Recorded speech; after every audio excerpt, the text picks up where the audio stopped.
you to ask questions. For some reason, I cannot see the questions. Therefore, once the talk is over, please feel free to share the questions.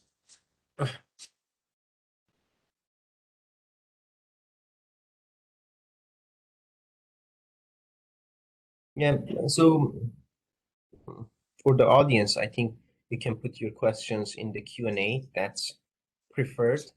But if you happen to have difficulties doing that, chatbot is okay too.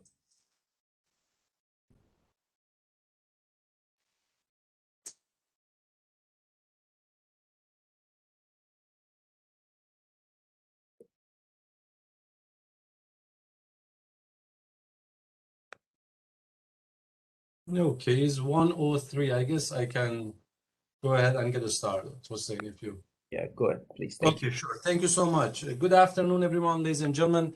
Thank you much for being with us this afternoon. I'm pleased to introduce this week's speaker, Dr. Jordan Weaver. I'm going to give a quick introduction about Jordan, then the stage is for Jordan to go ahead and start his presentation. Dr. Jordan Weaver is a mechanical engineer at NIST, National Institute of Standard and Technology, where he started as an NRC postdoctoral researcher in 2017 before joining the engineering laboratory in his current position in 2019. Prior to NIST, Jordan was a postdoc researcher at Los Alamos National Lab in Center for Integrated Nanotechnologies, where he started radiation damage and dynamic deformation using small-scale mechanical testing. He has his PhD from Georgia Tech, his master's from Drexel University, and his bachelor's from Temple University, all in mechanical engineering. And his research is currently focused on measurement science for additive manufacturing, which includes evaluating and developing methods for process, machine, and material measurements in laser powder bed fusion. I would like to add a quick note to this and quick introduction that I came to know Jordan through a couple of his publications, and Jordan and I are running a symposium in TMS 2022 next year in Anaheim on length scale phenomena in additive manufacturing. And yeah, so far everything I guess goes well on that symposium. Thank you so much again, Jordan, for accepting his invitation. The stage is yours. Go ahead, please. Thank you. All right. Thank you, Mason. Yeah, thanks for the introduction and the invitation. So my talk is applied metrology and additive manufacturing. And I'm hoping to give everyone a sense of what it's like to work at NIST, what research looks like here. From my perspective, I'm in the engineering lab and in a particular program on additive manufacturing.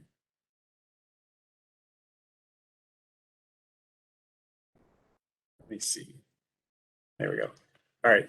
So NIST, we have two main campuses. I'm actually at the Gaithersburg campus in Maryland. We also have a campus in Boulder, Colorado. And we have 3,400 employees and just as many or even more associates and facility users that spend a lot of time at NIST. NIST was founded in 1901 as a non-regulatory federal lab, and we're actually part of the Department of Commerce. Yeah, our mission is really broad, and it's to promote U.S. innovation and industrial competitiveness by advancing measurement science, standards, and technology in order to enhance economic security and improve our quality of life. You may have heard NIST in the news recently. One of the jobs that NIST has is to lead the investigation of the apartment towers collapse that happened in Miami. Another thing that NIST was in the news for, we're actually the National Metrological Institute for the United States. And the way that we define the kilogram as a international unit was recently redefined. And NIST played an instrumental part in doing that. We went from a physical weight to defining the kilogram based on Planck's constant. And another interesting thing about NIST, NIST also is responsible for the standard for time. So if you go to time.gov, you'll see the official US time listed, which NIST maintains. And they do all the science and research behind that too. And you can actually see just how far off maybe your computer or your phone is from NIST's official time. It will tell you. So NIST has a long history also with additive, well, with manufacturing in general. We do measurement science, so we use this term measurement science a lot. And really what we mean is focusing on measurements, test methods, tools, performance measures, and scientific data. NIST also supports manufacturing through materials infrastructure to be able to develop and deploy materials in much faster time.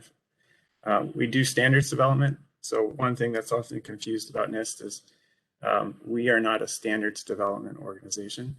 Those are organizations like ASTM or ASME, people who, you go to their website to find the standard on tensile testing or something like that. But NIST does a lot of research to support those standards.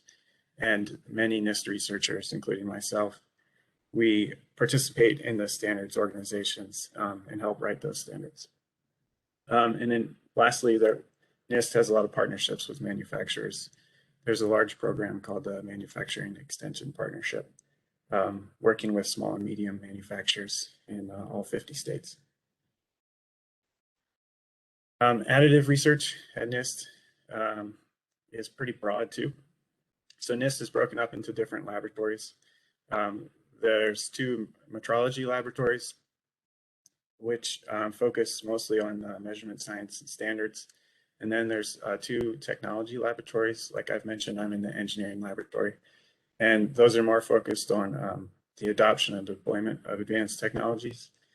And then we also have user facilities like the nanotechnology user facility, which contains a lot of nice instrumentation for characterizing small scale things, as well as Neutron Center for research.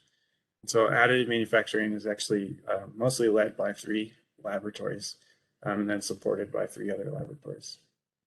And we're really focused on how do we enable manufacturers to have predictable and repeatable parts. The way research is kind of planned and programmed at NIST, as this is the example specific to additive manufacturing here. We tend to spend a lot of time collecting input from stakeholders. So in 2013, NIST wrote a roadmap, a measurement science roadmap for additive manufacturing research. And this came from interactions with industry, academia, and other national labs. NIST also publishes documents about the economic benefits of additive manufacturing. And around the same time, there were a couple documents published that really justified why NIST should be doing research in this field because of the potential economic impact. And then today, there are documents from America Makes and ANSI, standardization roadmaps for additive manufacturing, which NIST has supported, and they really outline gaps in standards that require research from NIST and other institutions that would really boost additive manufacturing and its adoption. We typically do things in 3 to 5 year timeframes. I think when you're at a university, grants are around three years too. And then within the framework of NIST's mission and this program on additive manufacturing, there's actually a lot of freedom to do research that you're skilled at, interested in, and where you see a good fit. NIST as a national lab is really team science. I borrowed this term from Mark Asta at UC Berkeley. National labs are great places to work on teams to solve difficult problems. There's experts at NIST on just about everything, and you can easily look them up and go bug them at their office if you need some help, or find them in the lab and start a good collaboration. One of the unique things about NIST, for better or worse, is that I don't have to secure my funding to do my research. I'm paid through a program which is funded, and as opposed to in academia where you're really writing a lot of proposals to secure funding. There are opportunities when you work at NIST to get extra funding through competitive processes too. But at NIST, programs do eventually sunset. So if I work here long enough, maybe I won't be doing additive manufacturing like I am now.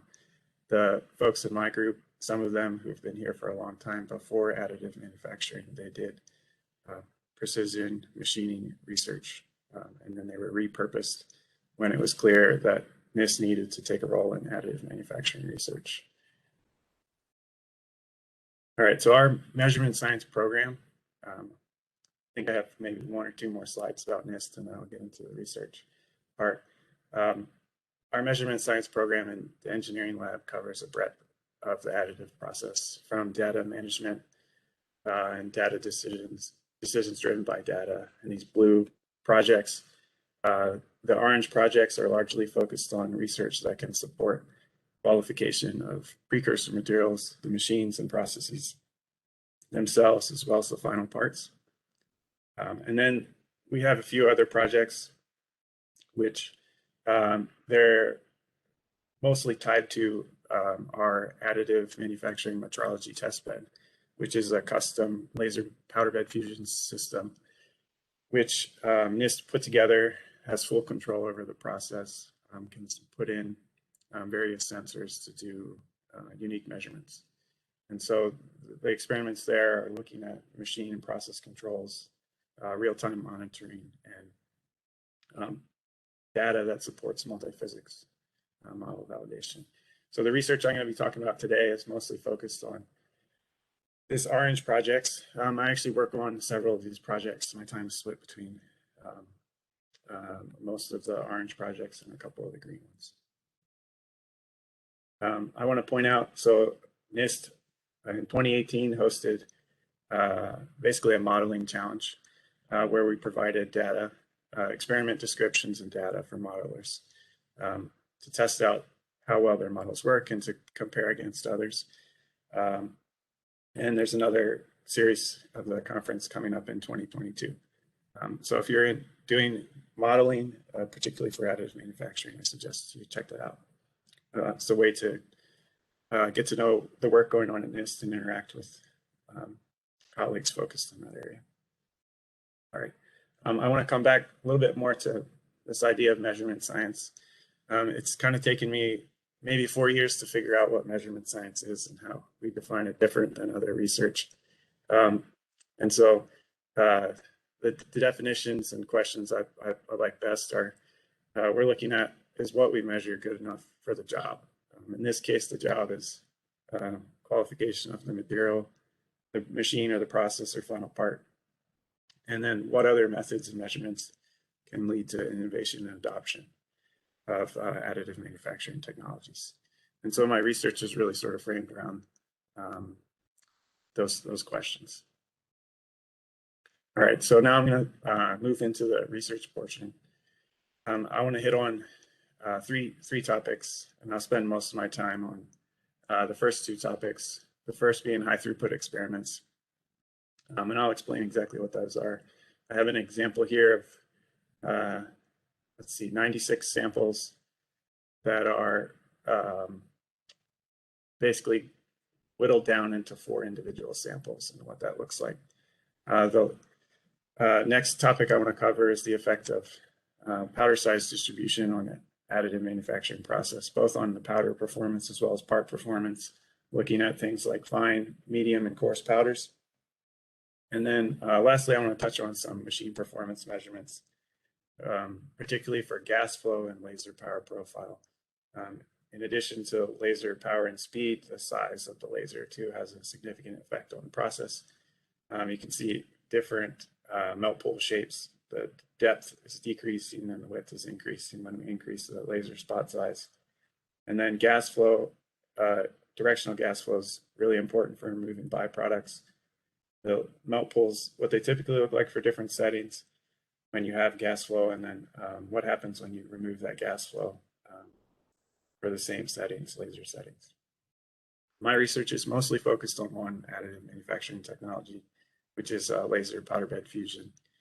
And as it's described, I guess most of you, I assume, are somewhat familiar with additive manufacturing. This is the process of using a laser to melt powder, layer by layer process to build up the geometry of your part. All right, so high throughput experiments really have three sort of thrusts within them, and they are aimed at being able to go through and explore process structure property relationships much faster with less effort to be able to cover a wider space. These elements that are part of high throughput experiments are combinatorial samples, rapid tests, as well as automation. Rapid tests and automation are pretty straightforward. Combinatorial sample may be sort of a newer term, and the definitions in literature vary a bit, but the one that I prefer is that it's a sample that contains subsamples where we vary one or more of the synthesis parameters. And so for metals and alloys, this looks like changing chemistry as well as thermomechanical processing. And what's really important is these combinatorial samples are conducive to automated and rapid measurements. So I have some examples on this slide. The first one is a thin film deposition using different materials to produce different chemistries, and then that can be studied for functional properties. The other example here is what's called a diffusion multiple. So it's chromium, and inside the chromium are various precious metals, and this can be then heated up to different temperatures to look at what phases form and how readily the elements diffuse to generate phase diagrams. And another example that I consider a combinatorial sample is, although it wasn't initially thought of or designed in that way, is a John quench specimen. So this is used to look at hardenability in steels. And so the sample is simply a rod that's cooled with a quench gradient at one end by a water jet. And this creates a gradient in quench, and it's really one sample that represents various quench rates. And typically it's characterized with hardness measurements. The last one, in additive manufacturing, it's pretty common now when we look at alloy development to use directed energy deposition, which is blown powder into the laser, and to vary the powder chemistry as you build to create one sample that has a gradient in chemistry. And all of these are conducive to rather quick assessment of microstructure as well as properties, typically through indentation measurements. So these high throughput experiments fit into a larger sort of framework that several people have talked about. I've got examples here from Dan Miracle at the Air Force Research Lab and his colleagues, where computational tools are typically used to sort of downscreen. And then these compositional libraries or combinatorial samples can be used to look at things like modulus or thermal properties. And then when the sample microstructure is important, we can look at microstructure libraries, again, using a combinatorial sample approach to look at other properties that depend on things like grain size and crystal texture. And what's really important is having high throughput characterization methods, as well as ways to produce these combinatorial samples. The second example here on my slide is actually a recent study where they applied this kind of framework, and they used directed energy deposition to print a sample that looks kind of like a wheel. And that wheel contained various alloys based on the powder chemistries that were printed. And they went through and put their wheel in different instruments to characterize it. They've got sort of a closed loop system. All right. So last thing, high throughput is what exactly do we mean when we say high throughput? And different industries rely on high throughput experiments. The pharmaceutical and biology fields, they're talking about 1,000 compounds per day. So they can really fly through characterizing and producing samples. For material science, functional materials tends to be the best case in terms of throughput. We're looking at like electrical and thermal properties. And there's examples of doing 1,000 samples in 6 hours. So that's pretty good if your grad students are working that fast. You're probably churning out papers. And then for structural materials, the sort of state of the art, I've listed 2 examples here. I think at Sandia National Lab, they really relied on using automation to do a lot of tensile tests on additive samples. And they're doing hundreds of tensile tests per day. In another study, which focused on high throughput methods, they produced 45 different material conditions within 35 hours. So that was 5 different alloys and 9 different heat treatments. And the 45 or 35 hours was to produce those as well as characterize microstructure and mechanical properties. So what does this look like in laser powder bed fusion? This is one thing I was interested in exploring, and here we generated a combinatorial sample to look at laser power and laser scan speed. So a single sample was printed that's 12 millimeters in height. It's 20 by 20 millimeters. And then there are 24 different locations in the sample that are essentially columns that are 4 by 3 millimeters. The laser power was varied with 5 different levels and 4 different levels of laser scan speed.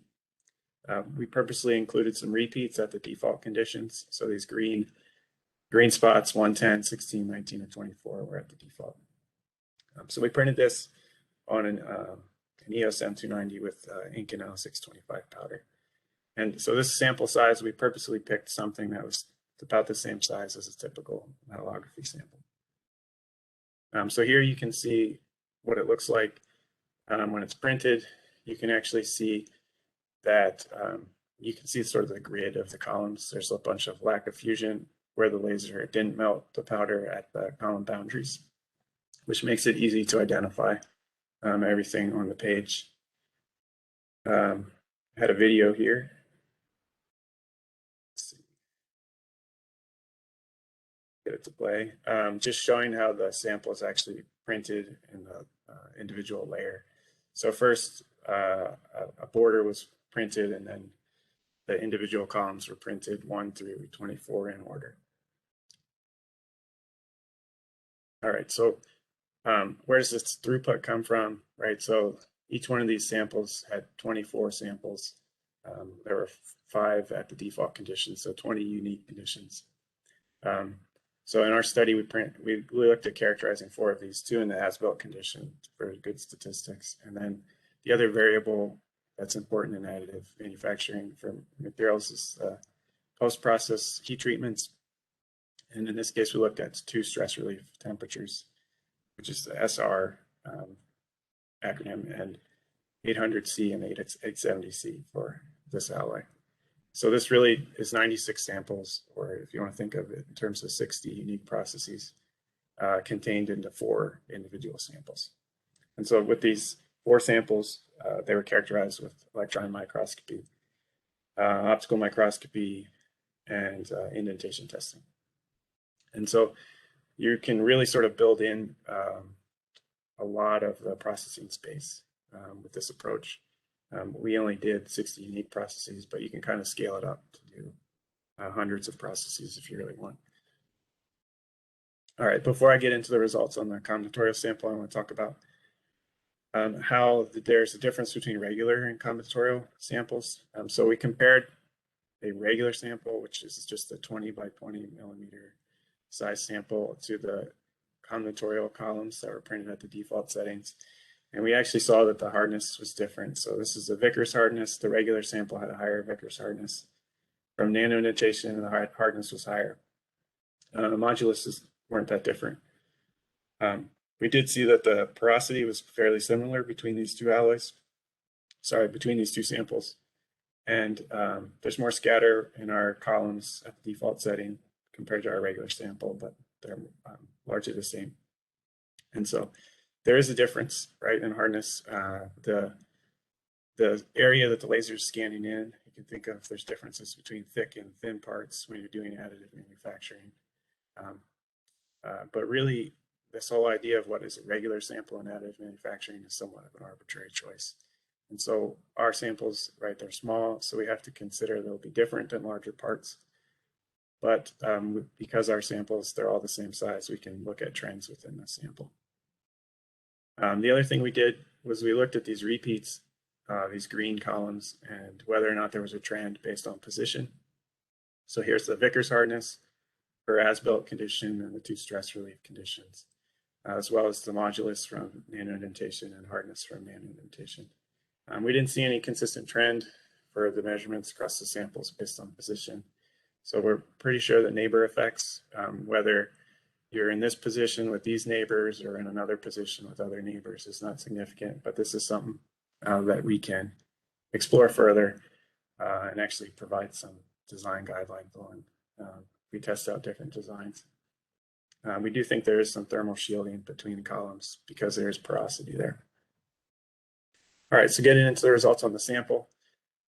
Here they're organized in terms of laser power across the Y direction and laser scan speed across the X axis. And so typical to the additive process, when you have high speeds, you have low linear energy density, so the ratio of power over speed, and you end up not melting enough.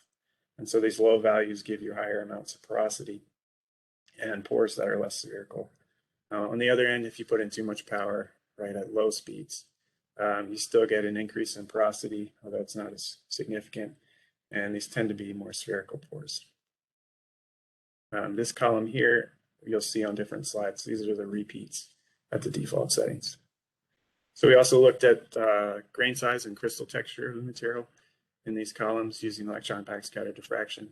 So the color in these images relates to the crystal plane aligned along the build direction, and your color key for different crystal planes is up in the right, the triangle.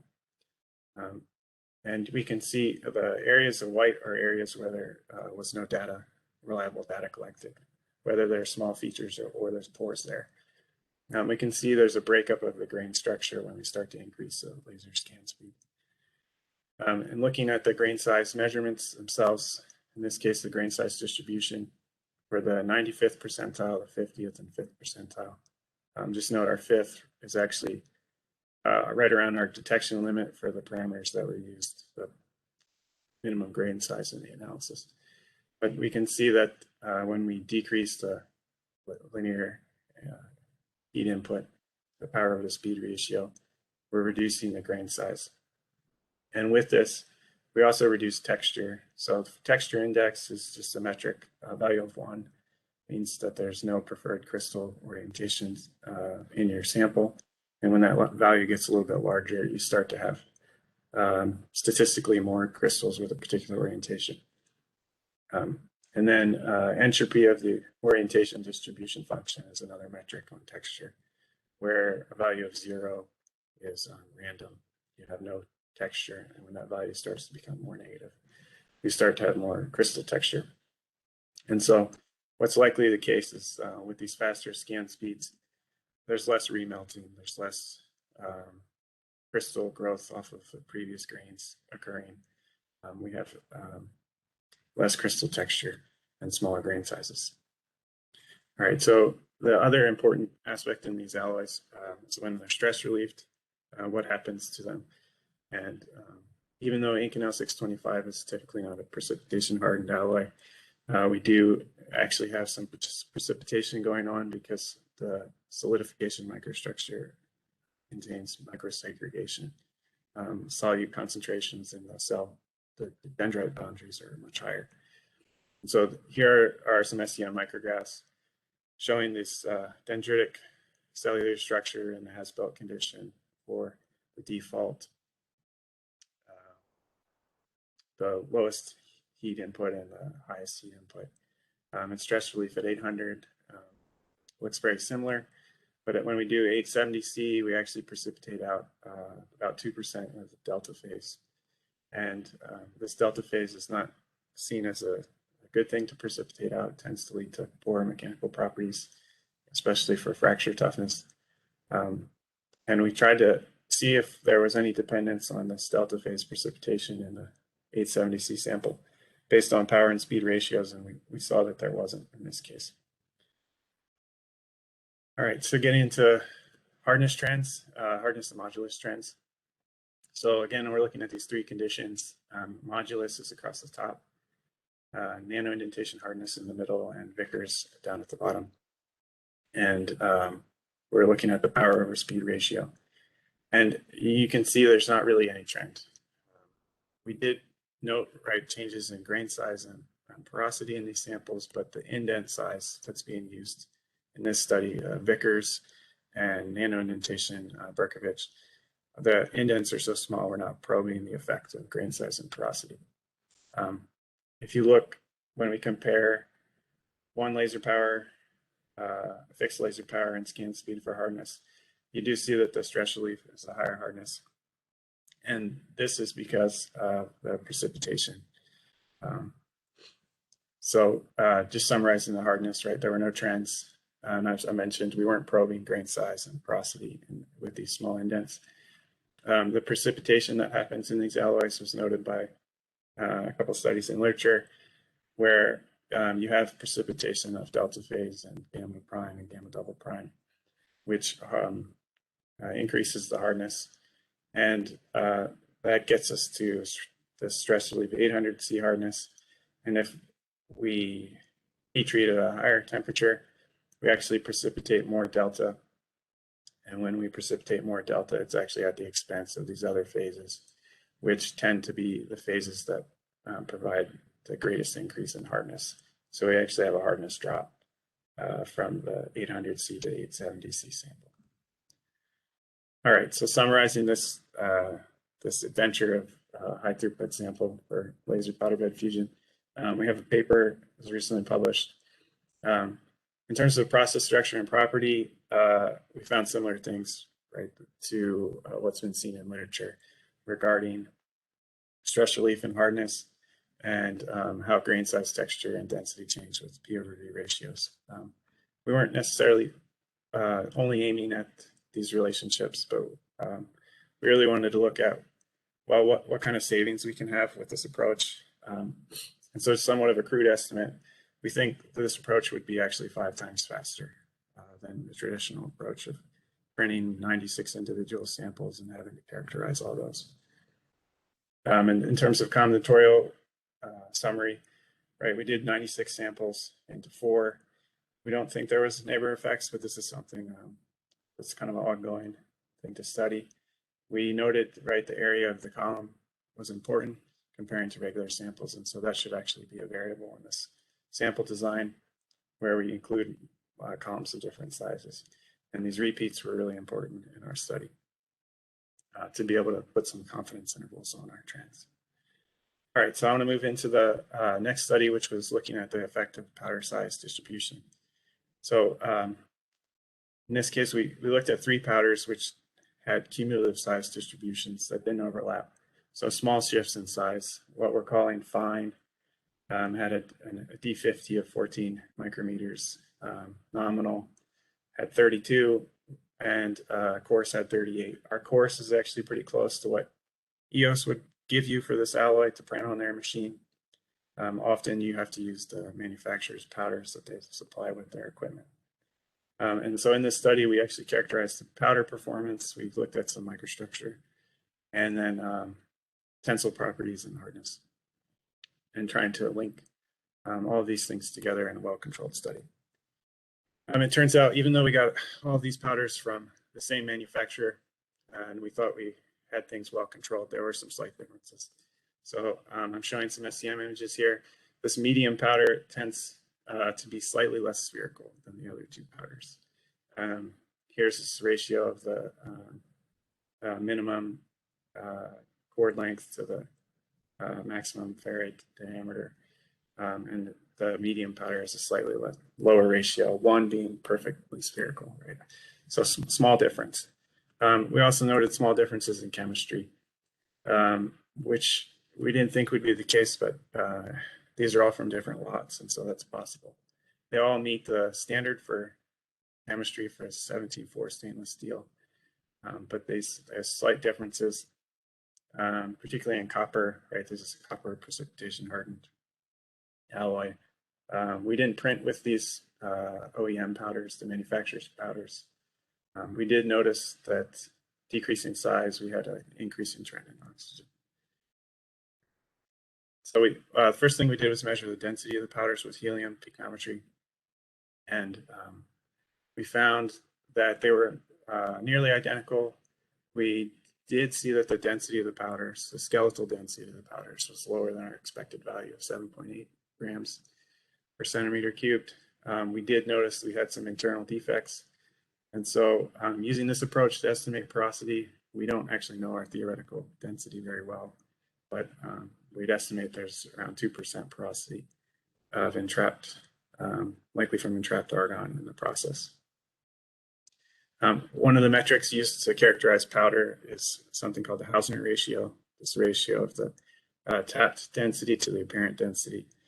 Basically, you pour powder in a cylinder, and that machine just taps that cylinder, and you look at the volume that was occupied before and after, as well as the mass of your sample.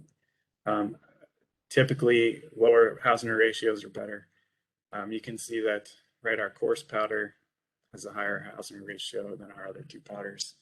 And if we compare that to our EOS powder, in this case, the manufacturer's powder, we're similar values in terms of Hausner ratios. So from this measurement, you'd pick the coarse powder and say that's the best. Another metric to characterize powders are flow using funnels. This is the Hall flow test. In this case, you take 50 grams of powder and measure the time it takes for it to flow through that funnel. We did this actually on a precision balance in order to more precisely figure out how long it took based on when the powder hits the scale. And then we could also determine a flow rate from that data. The fine powder didn't flow. You're allowed to tap, I think, the funnel 1 or 2 times to get it to flow, and it didn't even flow at all. Fine powders tend to agglomerate. In this case, again, our coarse powder performed similar to medium in terms of time, but when we looked at flow rate, again, you'd want your powder to flow faster. It's desirable, and so our coarse powder was better. The other measurement we made, there's powder rheometers, which insert a rotary blade into the powder, and you can look at how much energy it takes to push that blade through the powder. The fine powder separated out again from the other two powders. It took less energy compared to our coarse and medium powders, which were very similar. All right, so all those are measurements people like to do to their powders to be able to rank them and say which ones would be better or which ones would work best in the process. But really the process is actually spreading the powder. We didn't have a way to spread it at the time except to stick it in the machine. And so I'm showing some images here, which may not be too clear, but basically the fine powder, there's streaks, there's lines, horizontal lines across the bed, which is not desirable. You want a uniform powder bed for the printing process. Our medium and coarse powders behaved similar. We didn't observe any differences. All right, so then for these builds, we printed some tensile specimens, some blocks also, all at the same parameters to look at the microstructure, hardness, and tensile properties. In terms of part performance, we saw similar densities, again, but slight differences in density between pikometry and optical microscopy. We do have some pores in the material.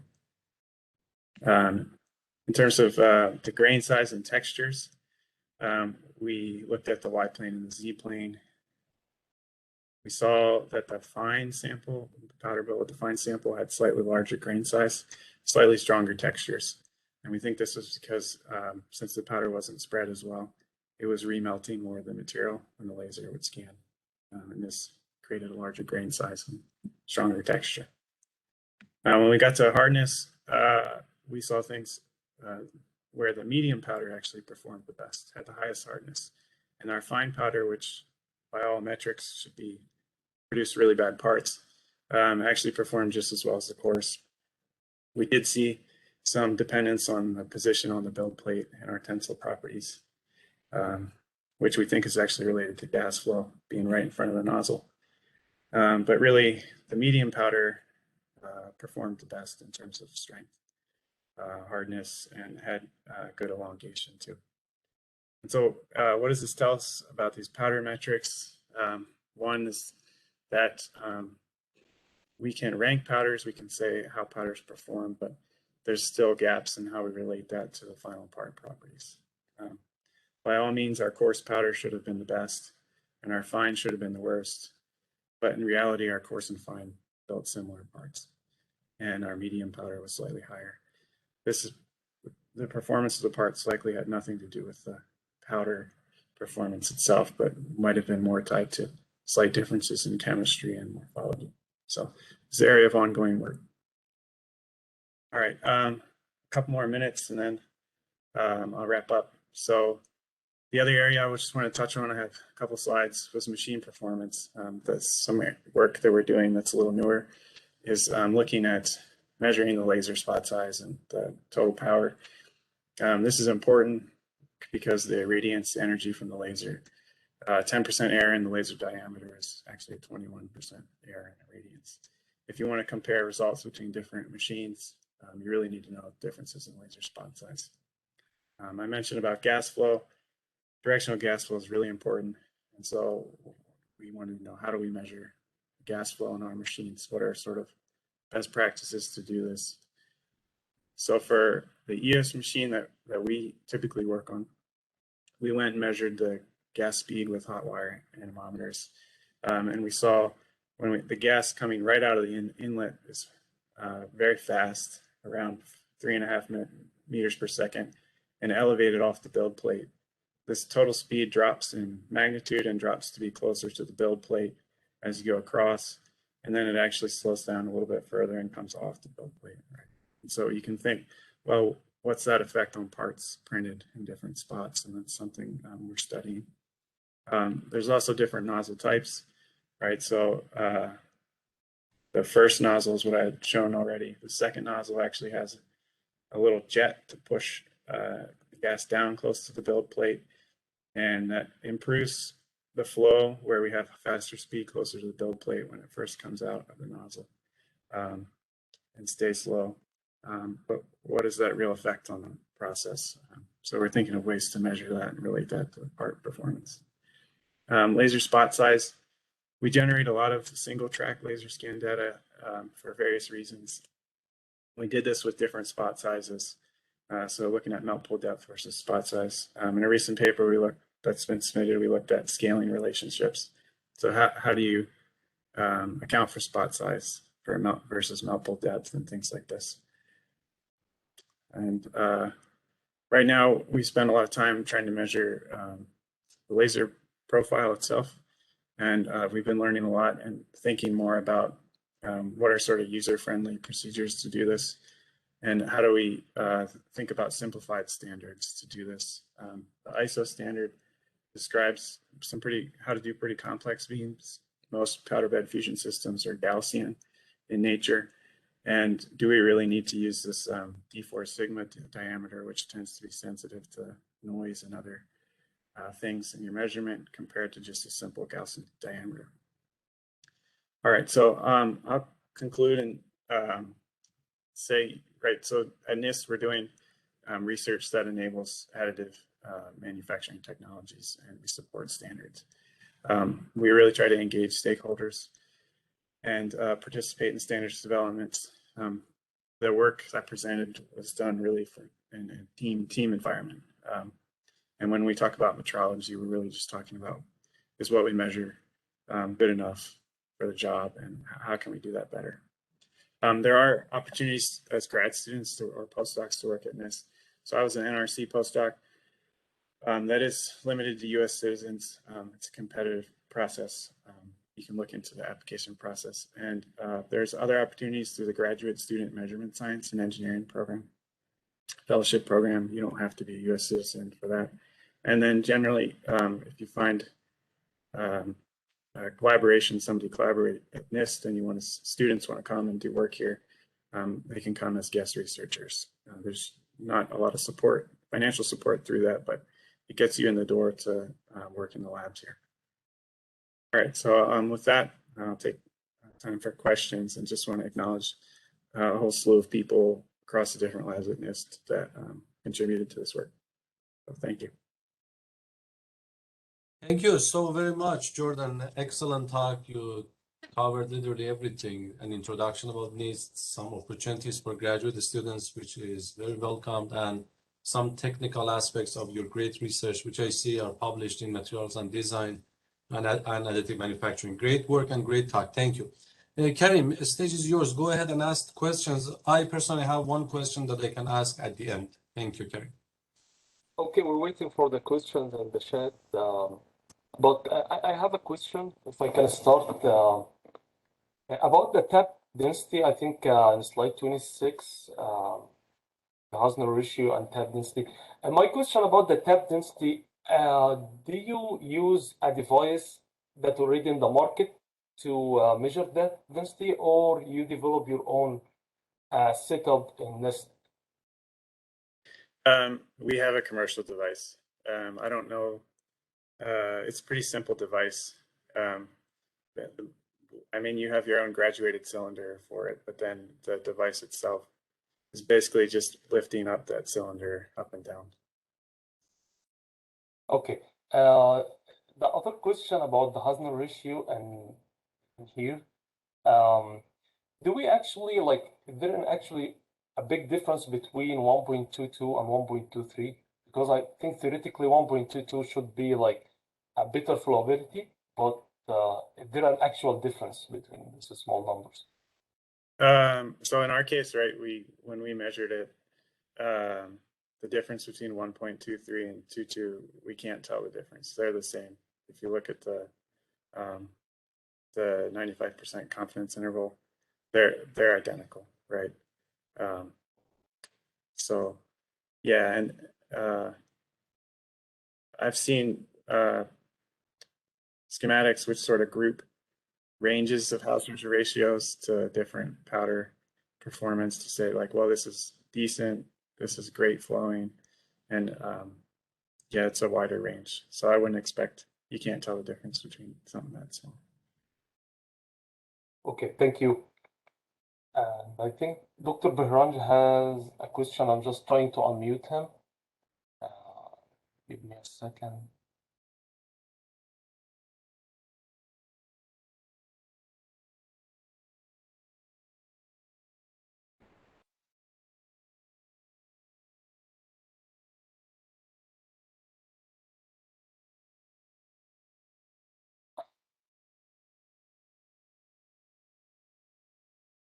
Dr. Maisam, can you go ahead and ask your question? I'm just trying to unmute Dr. Behranj. Sure, yeah.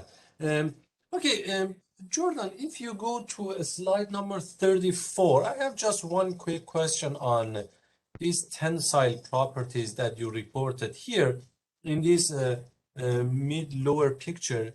You are saying that the medium size provides the best results. Would you think this is because of high oxygen content in the fine particles? Yeah, so there wasn't I guess there wasn't a consistent trend with oxygen content. Okay. But yeah, your oxygen could cause some inclusions to form. So these were stress relieved. I don't know if that's enough for those to form. But yeah, if they're there, right, that might explain why we have less elongation in the fine, especially compared to the coarse. But I mean, we're talking about some pretty small differences. Right. Given how the powders were, I was expecting larger differences in the final parts. Sure. And one other follow-up, very quick question. You are reporting this delta, gamma prime, gamma double prime. I assume their chemical composition are the same, though their habit planes are not the same. Is this true? What is the chemical composition of these precipitates? So it's niobium and nickel. I think I'm not a trained metallurgist, so I won't guess, but they're niobium, usually niobium. Niobium into metals. Okay. And you're right, the coherency between the precipitate and the matrix is important. Gotcha. Thank you so much.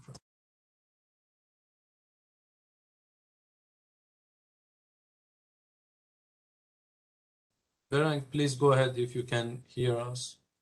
Yeah, can you guys hear me? Yes. Yes. Yes. Okay, yeah, thanks, Jordan. Nice presentation, and thanks, Karim, for unmuting me. I have two questions. The first is on the combinatorial study of developing process parameters. When you actually print your different process parameter at those close proximities, uh, I understand if the intent is only porosities,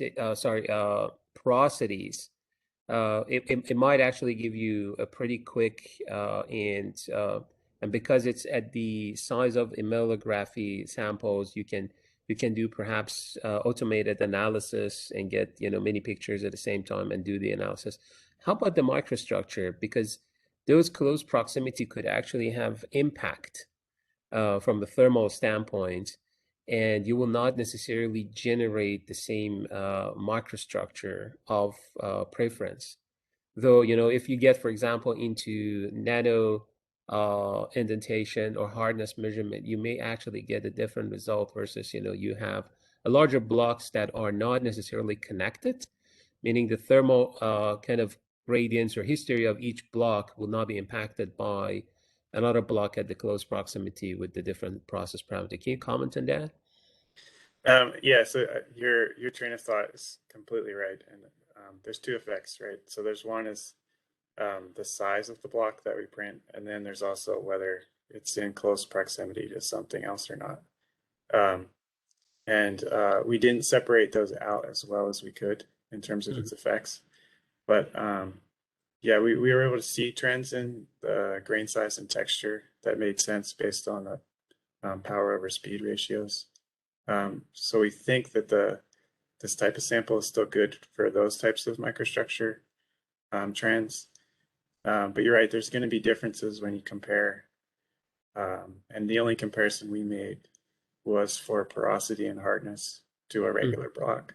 I've thought about, printing the same type of sample 100 different ways, because there are a lot of variables that could come into play. Correct.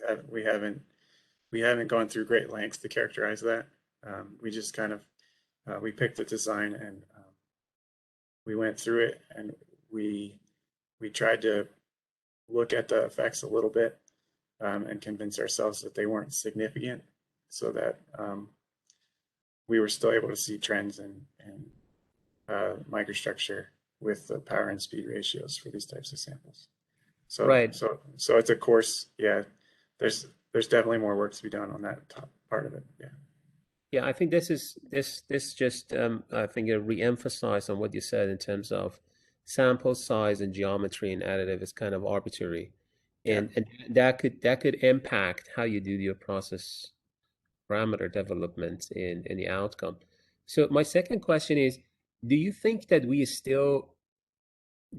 do have a science in feedstock and powder for additive manufacturing here? Mainly we talk about laser powder bed fusion, or do you think it's still artistic?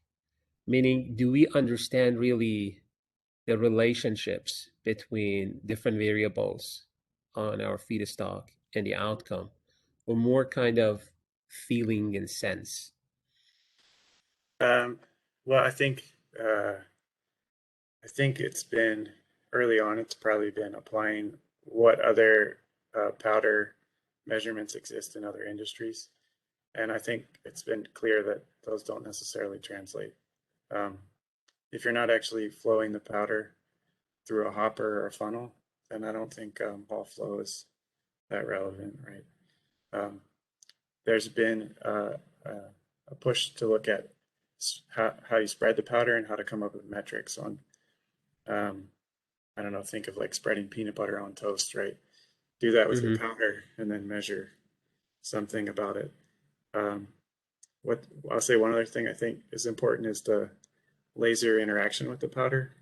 So it's one thing to spread a uniform bed of powder, but it's another thing we also need to look at what happens, like particularly denudation, when the powder is being blown around by the low pressure spots next to the laser.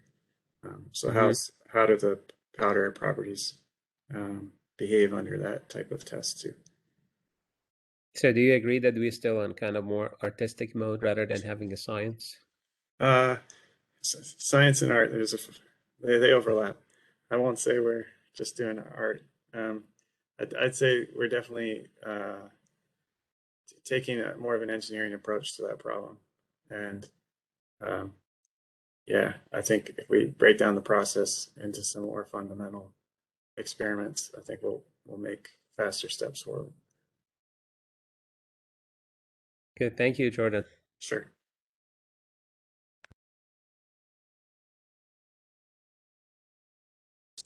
Karim, is there any other question from the speaker? I don't think so. Dr. Sujudi, in the case of no other question, would you like me to Thank you. close the session? Yeah, thank you. No, I appreciate you and the speaker especially. Very interesting talk. No, I have no other comments to add. I guess looking forward to learn more about NIST and contribute with you guys in different fronts. Sure. Thank you. Thank you again. Thank you, Hossein, Karim, speaker and students. I guess with that being said, we can close this session. Wish everyone a great weekend ahead and see you, Jordan, I guess next year in Anaheim, TMS 2022. Yeah. Stay safe, everyone. Thank you. Thanks, guys. Thanks. Sure. Thanks. Bye. Bye.